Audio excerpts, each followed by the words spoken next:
à toutes. Bonjour à toutes. Je vais vous parler de l'aire de jeu de ma commune. Bon, certaines dans la salle savent que je viens de la région grenobloise. Je suis grillée, j'ai pris toutes mes images sur Pixabay.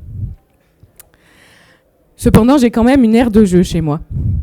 L'aire de jeu de ma commune qui est mise à disposition de toutes les habitantes. Pour que notre marmaille puisse jouer, se défouler. Oui, en tant que parent, on a toujours l'intime conviction que nos gamines vont mieux dormir le soir. Bon, je digresse un peu. En réfléchissant... Pardon. Là, vous m'entendez ? Là, c'est top ? J'ai l'impression de ne pas m'entendre. Bref, je digresse un peu. En réfléchissant sur cette structure divertissante, un seul mot m'est venu, enfin 2 mots me sont venus à l'esprit. Bien commun. J'étais incapable, par contre, de définir ce qu'était un bien commun. Pour moi, c'était un truc qu'on partage ensemble, financé, oui ou non, par les pouvoirs politiques. Ce que j'ai fait en rentrant, c'est que je me suis empressée de faire une recherche sur notre encyclopédie favorite, Wikipédia. Et là, c'est la catastrophe. Il n'y a pas une seule définition simple et claire de bien commun. Et ça commence déjà en Antiquité grecque avec Aristote et Platon, qui avaient déjà des mésententes sur le sujet. Aujourd'hui encore, bien commun, intérêt général et bien collectif se mélangent selon les politiques et selon les pays. Je vais donc essayer d'être concise. Déjà, bien commun, c'est une notion, c'est une idée. Ça a été étudié par la philosophie, l'économie ou encore la théologie. Ce que je retiens de bien commun, c'est la définition que vous voyez. C'est l'idée du bien matrimonial et patrimonial partagé par les membres d'une communauté, au sens spirituel et moral du mot bien. De même qu'au sens matériel et pratique, c'est-à-dire ce qu'on possède. Par contre, cette définition ne me suffisait pas, j'avais besoin d'exemples. J'ai donc creusé du côté obscur de la force et je suis tombée dans l'économie. Avec les travaux de Samuelson. J'ai essayé de trouver des femmes, mais j'en ai pas trouvé. Qui définit 4 types de biens, dont le bien commun. Pour définir ces 4 types de biens, il utilise 2 critères. Le critère de non-exclusion et le critère de non-rivalité. Non-exclusion, c'est-à-dire qu'on ne peut pas exclure quelqu'un d'un bien avec une certaine discrimination, par exemple le prix. Le critère de non-rivalité, c'est plutôt on ne peut pas exclure quelqu'un par son usage. C'est-à-dire, si jamais vous buvez quelque chose, vous excluez cette personne de l'eau que vous êtes en train de boire. Donc ces 4 types de biens, ce sont les biens privés. Donc ce que je suis en train de dire, là, boire de l'eau, en fait, c'est un bien privé puisque vous l'avez acheté, malheureusement.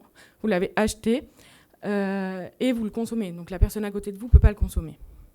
Ensuite, vous avez les biens de club. Imaginons, vous faites de la piscine, vous payez l'entrée. Donc là, c'est discriminant par le prix. Mais par contre, tout le monde pourra aller à la piscine nager ensemble. Ensuite, on a les 2 biens qui sont intéressants, le bien collectif et bien commun, qui sont réunis par le critère de non-exclusion. Par contre, différenciés par le critère de rivalité. Les biens communs, imaginons, vous allez cueillir des champignons dans une forêt. Vous allez ramasser votre champignon. La personne derrière vous ne pourra pas ramasser ce champignon. Donc, c'est ce qu'on appelle les biens communs. Vous pouvez y accéder. On a l'halieutique, donc tout ce qui est pêche, pâturage, pré, etc. Le bien collectif, lui, est un peu différent puisque tout le monde peut y accéder. Par exemple, l'éclairage public. Vous pouvez en bénéficier à côté d'un groupe, etc. On va retrouver aussi les transports publics en commun gratuits, comme à Strasbourg. Du coup, j'ai réfléchi un peu et je me suis dit, mais mon aire de jeu, c'est quoi ? C'est plutôt un bien collectif. Et ça m'a fait penser à l'open source. C'est pour ça que je suis là aujourd'hui. Parce que l'open source, pour moi, c'est un bien plutôt collectif, selon la définition de Samuelson. Je sais qu'aujourd'hui, il y a des courants, notamment le manifeste de Framasoft, qui parle de manifeste des communs. Mais pour moi, derrière cette étude en économie, c'est plutôt un bien collectif. Et donc, je vais vous présenter comment l'open source peut répondre à ces enjeux environnementaux, en partie grâce au bien collectif. Alors, pour habitude, dans mes conférences, je pratique la loi des 2 pieds, ou la loi de mobilité. C'est-à-dire que si jamais vous contribuez pas ou je vous apporte rien, vous pouvez passer votre chemin, bien sûr, dans le respect des spectatrices et de l'oratrice. Vous pouvez sortir, je ne me vexerai pas, en clair. Alors là, je vais être un peu provoque, mais pour moi, une ligne de code qui ne pollue pas, c'est une ligne de code qui n'existe pas. C'est vrai ça. En fait, même quand vous écrivez du texte ou juste une ligne de code sans le faire tourner, vous consommez de l'énergie. Déjà, l'énergie de votre cerveau qu'il va falloir nourrir avec du sucre, des vitamines, etc. Et ensuite, l'énergie de votre machine. Alors, attention, je ne dis pas ça pour que vous restiez dans votre lit sous votre couette amorphe à ne pas bouger une paupière de peur de consommer de l'énergie. Hein.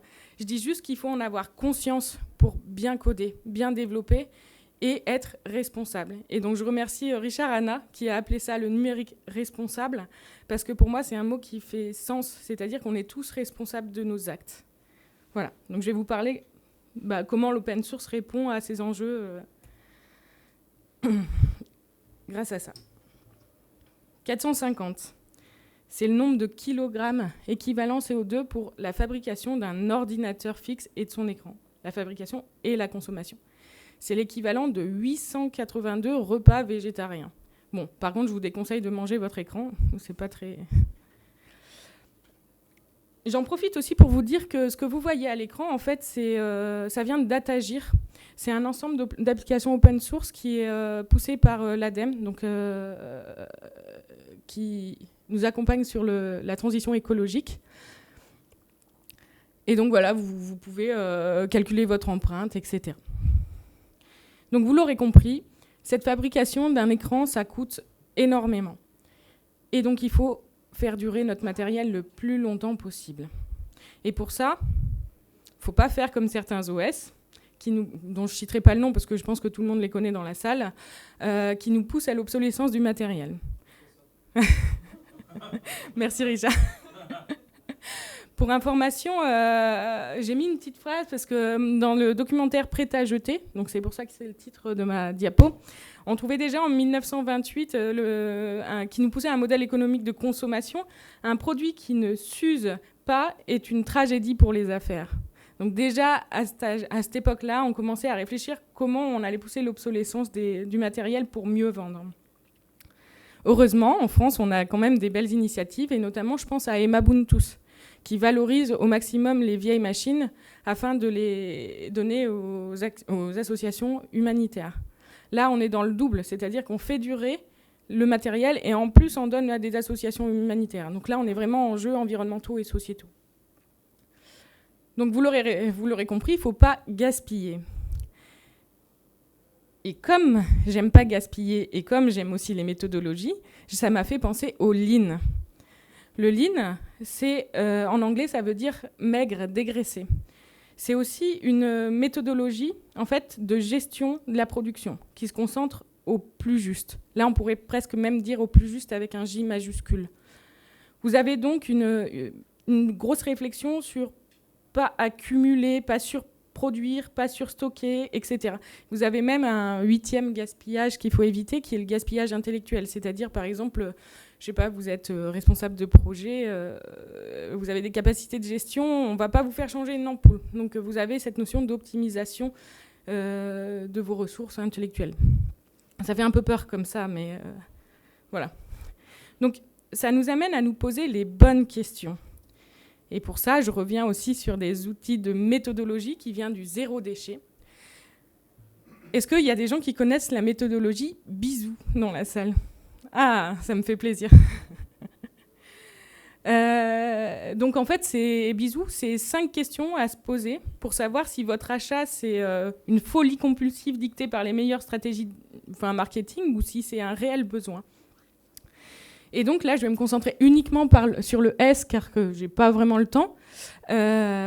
Imaginons, S, c'est pour similarité, semblable. Imaginons, vous promenez dans un magasin et là, vous voyez une machine à cuire les œufs pour faire des œufs durs, des œufs à la coque, enfin n'importe quel type d'œuf. Et là, vous dites, est-ce que j'ai pas déjà quelque chose à la maison qui pourrait faire ça ? En fait, si, quasiment tout le monde a une casserole. Et donc, du coup, là, tout de suite, vous ne consommez pas. Vous achetez pas, parce que vous avez déjà quelque chose qui répond à ce besoin.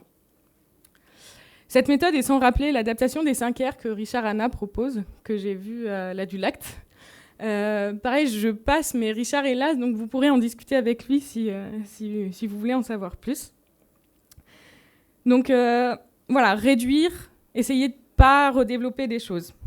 Alors là, vous allez me dire, Charline, pas redévelopper des choses, de toute façon, que ce soit en open source, en propriétaire, si le code existe, ce qui va le plus polluer, c'est de le faire tourner. Donc même si on ne redéveloppe pas quelque chose, c'est pas ça qui va avoir le plus d'impact. Et vous aurez raison. Sauf que l'open source a une approche intéressante. C'est ce que je vais vous citer dans cet exemple. Cet exemple, c'est le développement d'une brique magique. Vous avez Giulietta, qui est sur le produit propriétaire 1, qui va développer cette brique magique pour son application. Et en fait, en parallèle, on va avoir Kaya, qui va faire la même chose. Et elle va développer sa brique magique. Et puis, vous l'aurez compris, Canel aussi. Et pas Cannelloni. Bref. C'est plus fort que moi. Et donc, sur une logique, on va dire, plus open source, plus partage, on pourrait considérer que Giulietta, elle a travaillé sur cette brique, elle l'a mise à disposition, et que Kaya, par exemple, a enrichi cette brique. Parce que Kaya, elle est super sensible au Green IT, elle est super sensible aussi à l'accessibilité pour les malvoyants, et donc elle a travaillé sur cette brique open source pour l'améliorer, l'optimiser, optimiser le code. Donc là, on est encore dans l'environnemental et sociétal que j'ai du mal à dissocier. Ensuite, on a Canel, en fait. Canel qui se dit, cette brique, elle est déjà super optimisée, c'est génial, je vais juste l'intégrer.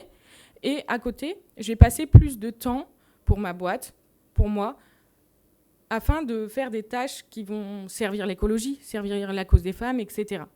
Donc il y a cette notion de vraiment de contribuer et de partager, et ça permet de réduire, en fait, au lieu de produire 3 fois la même chose, en fait, on produit une fois la même chose qui est optimisée et qui consomme moins. Attention, là, je vais vous parler de l'effet rebond. Je vais vous prendre un exemple, la LED physique. La LED physique, c'était 29 grammes de CO2. Est arrivé le mail. Le mail, c'est 4 grammes. Alors sur le papier, et sans mauvais jeu de mots, c'est quand même sacrément moins consommateur. Sauf qu'aujourd'hui, enfin en 2019, c'était 405 milliards de lettres envoyées accumulées, contre tous les jours 390 milliards de mails, dont 84% de spam. Donc aujourd'hui, c'est 3 fois plus polluant d'avoir des mails. Pourquoi c'est plus polluant ? Parce qu'aujourd'hui, on a facilité la tâche. En fait, c'est devenu tellement facile. Et en fait, on ne se rend pas compte. Aujourd'hui, quand vous allez écrire une lettre, vous la prenez, vous écrivez, ça vous coûte du temps, ça vous coûte de l'énergie, vous allez la poster, etc. Aujourd'hui, un mail, c'est 10 secondes. Donc, il n'y a pas cette notion derrière de difficulté.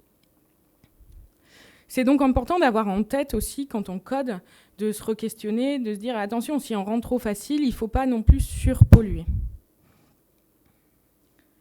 Et surtout, si la brique existe, vous pouvez libérer du temps. Alors là, vous allez me dire, franchement, Charline, si on a la brique magique, c'est quand même tentant de la vendre et puis de se faire un maximum de thunes. Oui, ça s'appelle un peu le capitalisme. J'ai trouvé cette définition assez intéressante. C'est une accumulation du capital productif fondée sur la recherche du profit. Et là, je reviens au lean.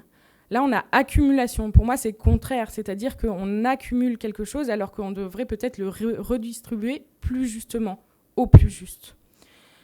J'ai une question que je me pose depuis longtemps dans le logiciel libre, c'est-à-dire que des gens sont capables d'acheter un produit propriétaire qui fournit le même travail qu'un logiciel open source, tout simplement parce qu'ils pensent que c'est gratuit. Donc pareil, pour moi, c'est tout un changement de mentalité à amorcé. Il y en a, vous êtes là, donc vous êtes déjà avancé dans votre réflexion, mais c'est quelque chose à partager. J'en reviens un peu au bien collectif, du coup, parce que c'est un dysfonctionnement dans notre société actuelle. Et du coup, pour pallier ce dysfonctionnement de, justement, les gens ne payent pas, on a mis en place soit la privatisation, et donc du coup avec les travers qui vont avec, donc le lobbying, etc., soit les impôts, les taxes. Et ma question aujourd'hui, c'est est-ce que l'open source, dans ce modèle actuel de société, pourrait être financé par des impôts et des taxes ? C'est une vraie question, hein, je ne vous dis pas qu'il y a une réponse. Hop. J'ai quand même un petit point positif à vous partager. Je parlais de changement de mentalité. Là, je vais vous parler du point de bascule qui est beaucoup utilisé dans le changement,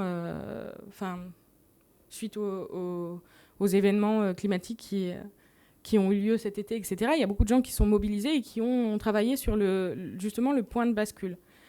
Alors en anglais, c'est tipping point. C'est en fait un moment où la population change tellement que le système social change radicalement. En fait, il y a des réels changements dans la société qui s'opèrent. Et pour information, ce point se situe à seulement 10% de la population. Enfin, autour, il y a des études qui disent 5, il y en a qui disent 20. Ça veut dire que si on arrive à changer 10% de la population, convaincre 10% de la population, en fait, on va amorcer un réel changement de société. Pour moi, 10%, ça me semble totalement atteignable. En bonne agiliste que je suis, je vous ai fait une sorte de rétrospective. Donc là, j'ai parlé un peu des super pouvoirs de l'open source. Donc tout à l'heure, je parlais des distribs Linux pour faire durer le matériel. Donc pour moi, l'open source, ça valorise un peu la durabilité de vos machines.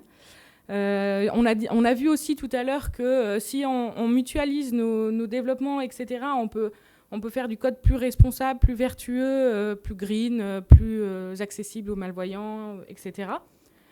On a vu aussi avec DataGir que y a des gens qui font des applications pour mesurer notre impact. Et en fait, mesurer, c'est très important pour s'améliorer par la suite. Là aussi, en bonne agiliste que je suis, voilà, si on ne mesure pas, on ne peut pas se comparer d'un moment à un autre, donc le changement est plus difficile. Ce qui est intéressant aussi dans le libre, c'est que la philosophie, elle est très juste, elle est très, très impliquée. Enfin, les gens sont très impliqués, ont énormément de valeur, et ça, c'est un véritable point positif pour faire changer les mentalités. Et ensuite, c'est une grande communauté qui est mondiale. C'est-à-dire, pour contribuer, aujourd'hui, vous n'avez pas besoin de sortir de chez vous, vous n'avez pas besoin de prendre votre voiture, etc. Donc, vous pouvez tous et toutes contribuer. Ensuite, il y a les points delta. C'est-à-dire, qu'est-ce qui peut être un peu amélioré. Malheureusement, aujourd'hui, dans des conférences en informatique, je trouve encore des gens qui ne connaissent pas l'open source, ou mal. Et donc, du coup, qu'est-ce qu'on pourrait faire ? On pourrait sensibiliser ces gens-là, en parler. Je pense aussi en parler dès la fac. Oui, il y a Christophe, par exemple, à l'université Grenoble-Alpes, qui donne des cours sur les licences libres, enfin, qui nous fait donner des cours sur les licences libres. Bien sûr, en parler autour de soi, faire des sortes de formations pour sensibiliser. Comme on l'a vu aussi avec le capitalisme, le modèle de société actuel ne répond pas vraiment à la possibilité à l'open source de s'émanciper, de grandir. Donc du coup, ce qui est intéressant, c'est ici d'avoir le soutien des collectivités, mais aussi de tenir bon, comme on a vu avec le point de bascule. Alors ça, c'est l'excuse que j'entends souvent. Oui, mais Charline, on n'a pas le temps de contribuer. J'ai un contre-exemple, je ne sais pas s'ils sont là, mais la mairie d'Échirolles, ils payent quelqu'un 20% de son temps pour contribuer à des projets libres. Est-ce que ce ne serait pas intéressant en entreprise, justement, de laisser du temps aux développeuses, de contribuer tout simplement au logiciel que vous utilisez dans vos applications. Gare aux effets rebonds, donc ça c'est ce qu'on avait vu avec la facilitation du numérique, etc. Donc toujours bien avoir conscience que peut-être que ce qu'on développe, ça peut avoir un impact sur la planète. Alors, pour les plus vigilantes et vigilants, j'ai fait uniquement ma conférence au féminin. J'ai essayé d'utiliser, alors j'ai fait des couacs, mais j'ai essayé d'utiliser au maximum le féminin, que ce soit pour des exemples, par exemple, habitantes, etc., pour les exemples d'oratrices, développeuses, mais aussi mes mots, j'ai essayé de les retravailler, de réapprendre des mots féminins. Alors, en chiffres, sur l'open source expérience, c'est 27 intervenantes sur 200 oratrices. Et encore, je remercie Richard parce que sur le numérique responsable, il est allé chercher des oratrices pour avoir quasiment la parité. Sinon, sur le reste, ça reste encore à la marge. Aussi, un autre petit chiffre, le logiciel libre, c'est à la marge en termes d'inclusion, puisqu'on a, sur une étude menée en 2019, on a sur 10% de contributrices sur des projets open source. On a sur tous les contributeurs open source, on a seulement 10% de femmes. Donc c'est très faible. Je vous invite aussi à aller voir Isabelle Collet, qui est très engagée sur le sujet et qui est excellente. Voilà.